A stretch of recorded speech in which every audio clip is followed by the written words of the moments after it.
உங்க குழந்தைக்கு முதுகெலும்பு தசைநார் சிதைவு நோய் இருக்குது அப்படின்னு உங்ககிட்ட அறிவிச்சாங்கன்னா அதுக்கான சிகிச்சை இத்தனை கோடிகள் ஆகும் என்று உங்ககிட்ட வந்து சொன்னாங்கன்னா உங்களுக்கு எப்படி இருக்கும்? அதே நிலைமையில தான் இப்போ கிருத்திக் ராஜ் என்ற குழந்தைக்கும் மற்றும் தனன்யா என்ற குழந்தைக்கும் வந்து சொல்லியிருக்காங்க. ஏன்னா நிறைய நம்ம தமிழ்நாட்டிலேயே நிறைய பேருக்கு SMA ஸ்பைனல் மஸ்குலர் ஏட்ராஃபி என்ற ஒரு பாதிப்பு ஏற்பட்டிருக்கு. அது பிறந்த உடனே வரலாம், இல்லை அவங்க வளர சில நாட்களோ சில வருஷங்களையும் அவங்களுக்கு இருக்குதுன்னு சொல்லலாம். முதல்ல இது என்ன? ஒன்றும் இல்லைங்க, நரம்புகளும் நம்மளோட தசைகளும் ஒன்னா சேர்ந்து நண்பர்கள் கூட செயல்பட்டாதான் நம்மளோட உடல்ல நம்மளால எண்ணற்ற வேலைகள், நமக்கு தெரிந்த வேலைகள் இருந்தாலும் சரி, இல்லை நம்ம உடம்புக்குள்ள நடக்கிற வேலைகள் நடக்கணும்னாலும் சரி, நம்மளோட தசைகளும் நம்மளோட நரம்புகளும் ஒன்றிணைந்து வேலை பார்க்கணும். ஆனா ஒரு மரபணு குறைபாடால ஒட்டுமொத்தமா அவங்களோட நரம்புகள் அழியும். மற்றும் நரம்புகள் முதல்ல அழிய ஆரம்பிச்சதுன்னா தசைகளும் அழிய ஆரம்பிச்சிடும். ஏட்ராஃபி என்ற அர்த்தம் என்னன்னா தசைகள் வந்து சுருங்கி அழிஞ்சு போகும். அதுதான் அதோட அர்த்தம். இதுக்கு வந்து மருத்துவர்கள் கோடிக்கணக்கான மதிப்புள்ள மருந்து நீங்க என்ன சொல்றது கட்டி எடுத்துட்டு வந்தீங்கன்னா தான் உங்க குழந்தையை குணப்படுத்த முடியும் அப்படின்னு அந்த பெற்றோர்கள் கிட்ட சொல்றப்போ அந்த பெற்றோர்கள் எங்க போவாங்க?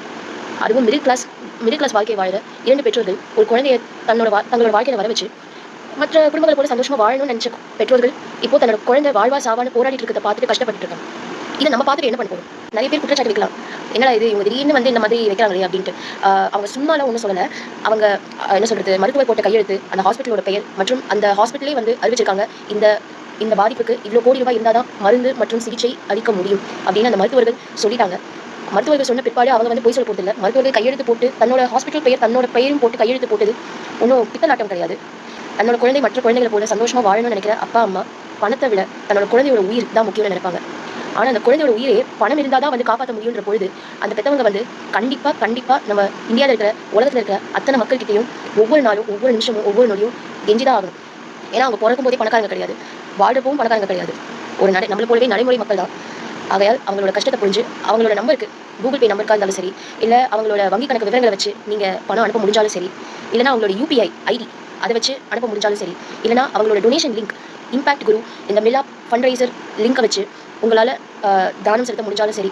அப்படி மிலாப் மற்றும் இம்பாக்ட் குரு இந்த டொனேஷன் ஆப் லிங்க்ஸ் மூலிமா உங்களால் ₹1 செலுத்த முடியல, அதில் அதிக தொகை காட்டுது அப்படின்னா தயவு கூர்ந்து உங்கள் மனது மாறாமல் வேறு ஏதாவது ஒரு வழி கிடைக்குமா அவங்களுக்கு பணம் செலுத்த அப்படின்னு அவங்களோட இன்ஸ்டாகிராம் அக்கௌண்ட்டில் தயவுசெய்து மெசேஜ் பண்ணி கேளுங்க. குழந்தையோட உயிரை ஒரு பெற்றோரால் சிகிச்சை இருக்குதுன்னு தெரிஞ்சும் எளிதில் வந்து சாகிறத பார்த்துட்டு சும்மா இருக்க முடியாது. ஸோ அவங்களோட கண்ணீரை தமிழ்நாட்டில் இருக்கிற கோடிக்கணக்கான மக்களாகிய நாம கண்டிப்பாக வந்து நம்ம துடைக்கணும். 2 குழந்தைகள், நம்மளோட இந்தியாவோட எதிர்காலத்து குழந்தைகளை வந்து நம்ம தான் வந்து காப்பாற்றணும்.